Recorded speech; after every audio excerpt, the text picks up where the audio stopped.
and welcome to the Q&A portion of Program 5. Yeah. All right, let's bring in our filmmakers and let's get started. I'm Anaka, and I'm the writer-director of Looking Back. Hi, I'm King Louie Palomo, and I'm the writer, director, producer of Nene. Hi, I'm Kunsang Kyirong, and I'm the writer, director, and animator of the short film Yarlung. Hi, I'm Berlin. I'm the writer, director of She Made Me. All right. Awesome. Hello, everyone. Hello. Yay. First off, thank you so much for joining us. This is like my favorite part of the program. So let's start with Anna. Hey, Anna. Hi. So my first question, okay, so making a film is one thing, but doing a musical is a whole incredible another thing. Yes. Can you describe the process? For instance, did you write the music first and then create a story around that, or did the story come first and the music second? Tell us more. Yeah. So I think the story came first. So I had the idea to do the musical, and I wrote the lyrics, and then I collaborated with Shane Rahman, who wrote all of the music to accompany the lyrics. And then once that was done, then I started on the screenplay. So I did have the music done first before I just kind of decided what I wanted it to look like. Like I did have some idea of scenes that I wanted to incorporate, but it wasn't sort of finalized until the music was done. Because it was when I was talking to Shane about it, it was like the lyrics informed the music informed the actual story. So, yeah. Wow. Yeah. So yeah, because they're very intertwined. So I was wondering, I'm like, ooh, what came first? Yes. So Anna, you mentioned this film is both a tribute and an apology fueled by regret and renewed understanding. What was it like to make such a deeply personal film?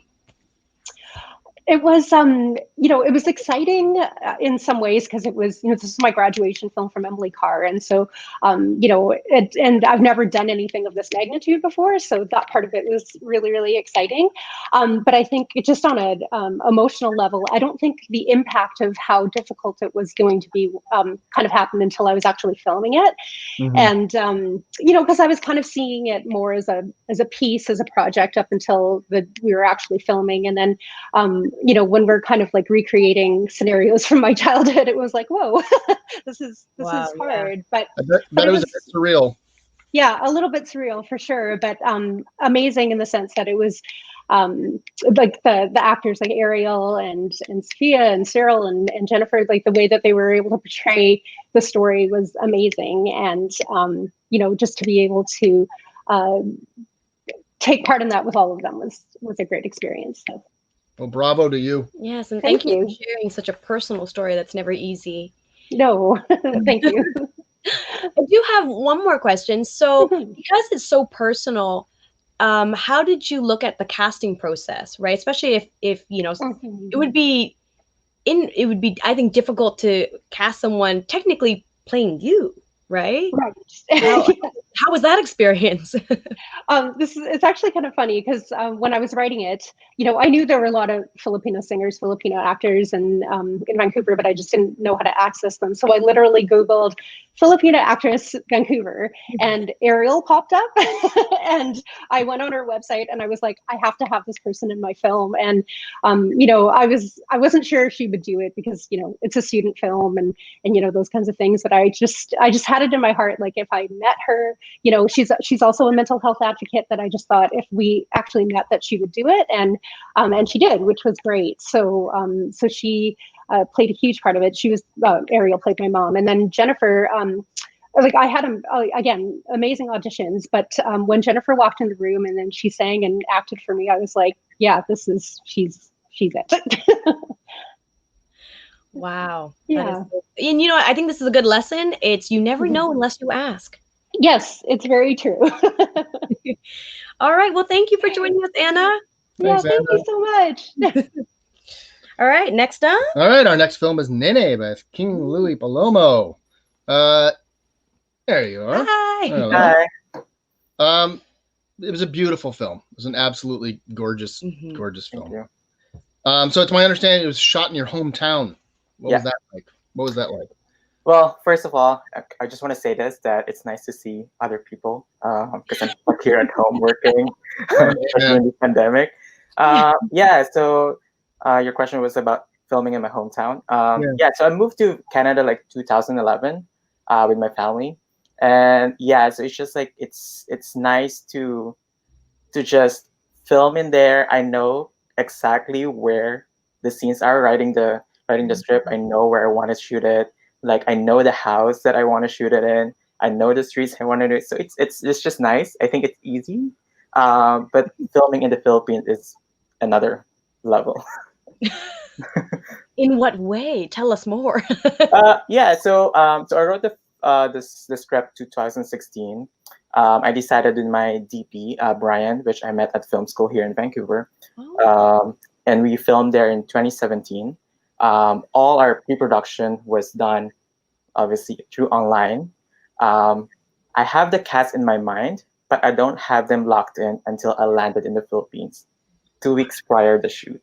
So I'm lucky enough to get both Flora Gacer, which is like a veteran Filipino actor, and same with Mercedes Cabral, which is like one of the main Filipino art house actress, which she stars in Brillante Mendoza, Cannes Film Directors, and Park Chan-wook.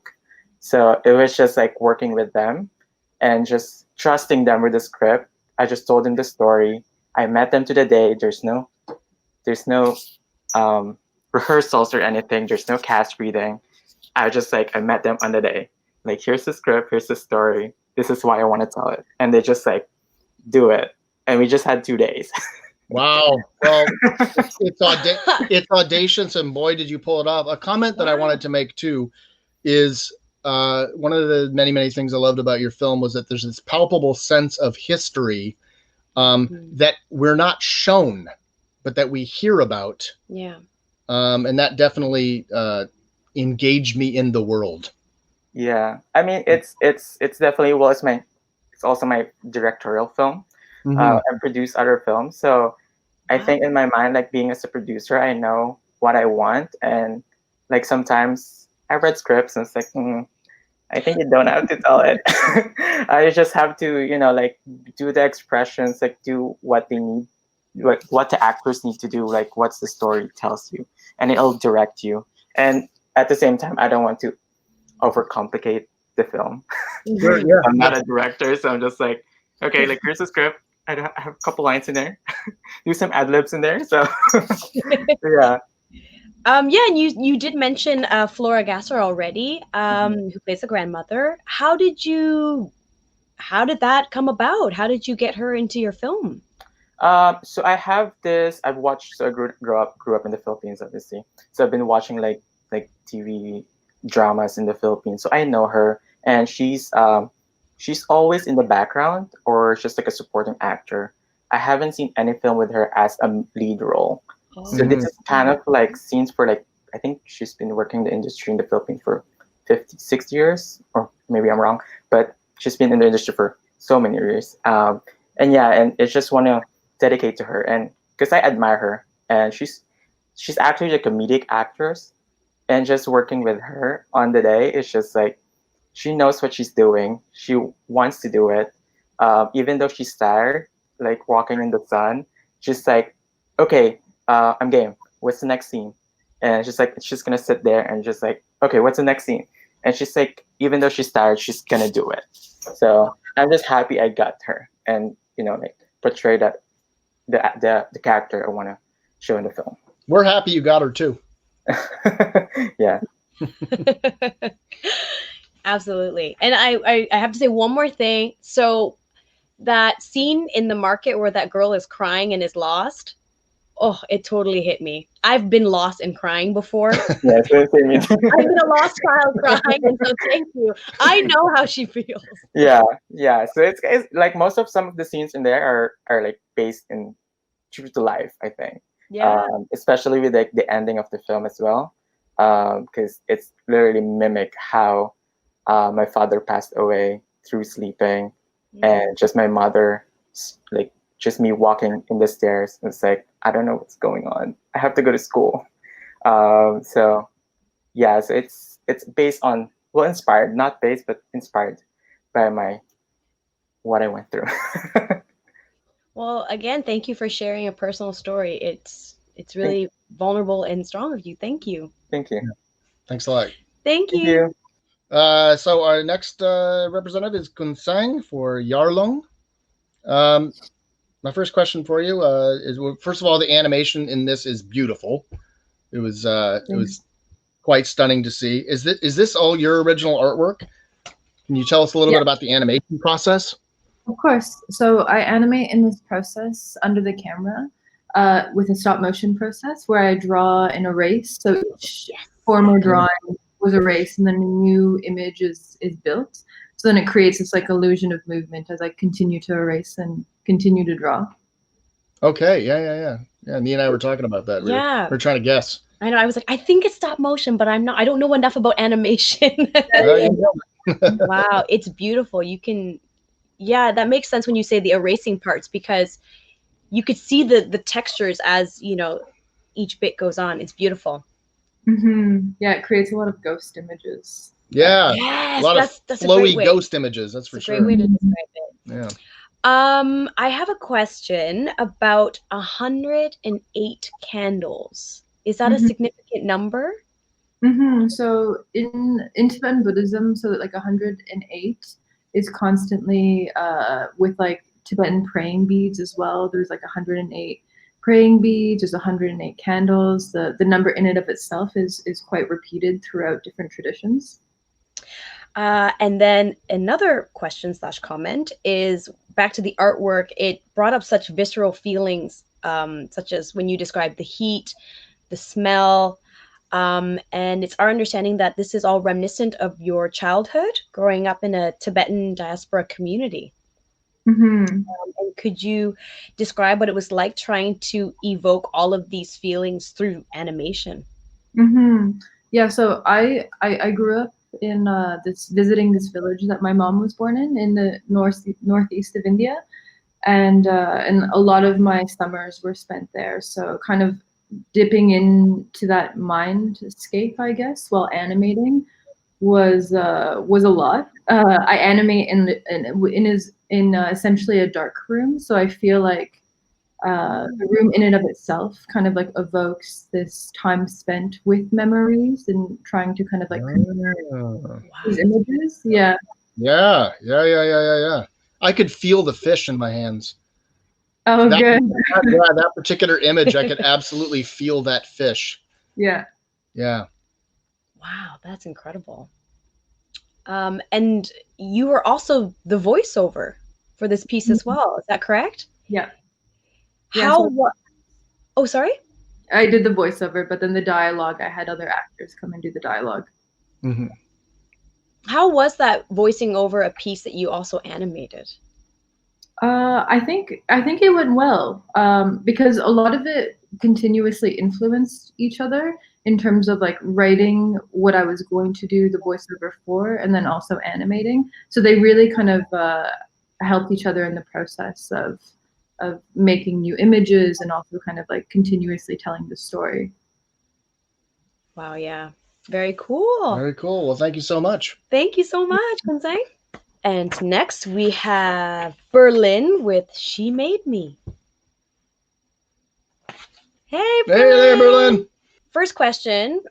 We know this is inspired by a true story. So can you describe the process of adapting a story that is so personal to you and something that happened in your life?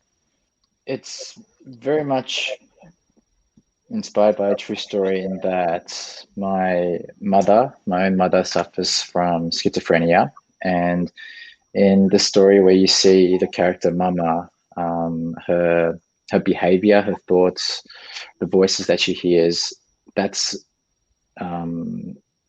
pretty much like me reflecting and observing my mom. Sometimes writing the script past midnight because I couldn't sleep and I could just hear my mom yelling in the other room. So it's a poetic way to describe this illness, and I wanted to shine a light on how you could see this as as it being special, and also something that weighs you down and being a burden, where you see the difference in perspectives from the brother and the sister in how they view the same mum with the illness. Yeah, absolutely. It's really nice to have the contrast and having that relationship with the brother and sister too. It was really beautiful. And the magical realism elements of the character who wants to become a performer was really beautiful. Oh yeah, that scene where Chloe's singing. Oh yeah, so gorgeous. Yeah, and just kind of coming into sort of this plane of existence and then going into a life of the mind. Yeah, it was really gorgeous, Berlin. I just wanted to say that to see Chloe perform, Naomi Tan, the star actor, that's, I think, probably one of my favorite moments in the film. Oh, great! Absolutely. Well, it moved us. Yeah. So you wrote and performed the song for the film. Can you talk? Yep. Can you talk a bit about the music component? With the music, it started off with the lyrics, starting with the song starts with "Once Upon a Time" as the lyrics, and writing out the verses, the chorus, and everything. It's a bit of a scattered approach. There's a song, and there was a story, a film that I always wanted to share, and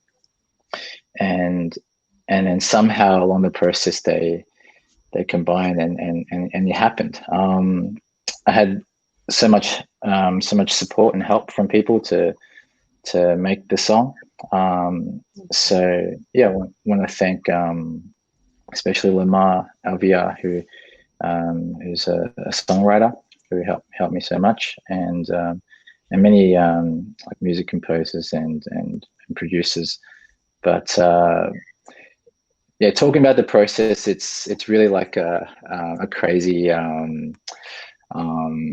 cycle that's just all over the place, and in the end, somehow it just comes together. So I don't have a very logical, beginning, middle, and end to describe to you on how that came about. Berlin, I really find that the creative process really is, it's whack-a-mole, and the solution for any creative problem is always changing from project to project. What comes first or what order it goes in. So yeah, I get you. Makes sense to us. Yeah. Awesome. Anything else? No, I think that's it. All right. Well, thanks so much, Berlin. Thank you so much. Yay. Thanks, Berlin. All right. So now we're going to welcome everybody back, because I think we're going to do a lightning round. For those of you at home, lightning round means we ask questions open to all the filmmakers, and anybody can hop in and answer. You can comment, you can tell stories. This is the fun part. Even more fun than before. Want to start us off? Yeah, sure. So what was your favorite part about making your film? Oh, I will pick someone if someone just we will call on you like you're in class. Absolutely. Well, I think that my favorite part of making my film was just the people that came around the story. So I just met some incredibly talented and amazing people that were part of it all. And, whether it was from, the talent to the people behind the camera to the people who provided free things, like locations or equipment or, all of these kinds of things, the choir that sang in the background, like all of these things, like the people that came around this project, I'm like super humbled and so grateful for. So that was my favorite part. Awesome. It does take a village to make a film. Absolutely. Anybody else? Call on somebody. We made this threat. It's true. I now have to back it up. I know. Okay. They're like, we don't believe them. Okay, King Louie Palomo. Yeah. What was your favorite part? My favorite part is, I guess, same with Anna, is just the collaboration. I mean, just meeting, especially I'm the one from Vancouver, and everyone else I work with was in the Philippines. So just a collaboration I made. Going in there, no preparation, like I mentioned before. It's just amazing with the actors, like with my DOP, with everyone, like the production design team, even the grip PAs. Just bring everyone to film together for less than a week of prep with 2 days of shoot, and just me coming back and like crying because I need to do some reshoot, but I can't. Oh no! Well, you can't tell that you needed reshoot, so Yeah. Hey, a general comment that I wanted to make to everyone here too is that it's an incredibly audacious prospect to make a short film, but it's especially audacious to make a short film during a pandemic. Mhm. So, bravo. So bravo and thank you. Yeah. All right, I'm gonna have to call on someone else unless someone else wants to go. We can also just move on to the next question. All right. I know. Okay, fine. No, tricky. Was there anything that surprised you along the way of making the film? And that could be in the pre-production, during filming, post-production. I can speak again. Yeah, I mean, like, I guess going back is prep. Pre-production is really essential in making a film. That's all. Yeah, all right. Period. I better write that down. Pre-production is key. Anybody else? Anything that surprised you? Could be a good surprise. Could be like a surprise. Could be. No, everything went as planned. I know. Nice. You're, Okay. you're all auteurs, and it was just completely and utterly brilliant. Perfect. Good. Okay, so I got one more All right. question here. All right. Here we go. Okay. Is there anything that you would do differently in hindsight? There we go. There we go. Mm-hmm. I can answer that one. Yes. Okay. Yes. Yes.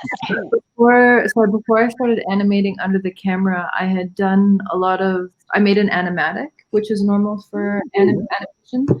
And the animatic I made digitally, and I essentially made the entire film digitally through this animatic and then moved to under the camera. So I feel like I probably could have shortened my time by not doing that.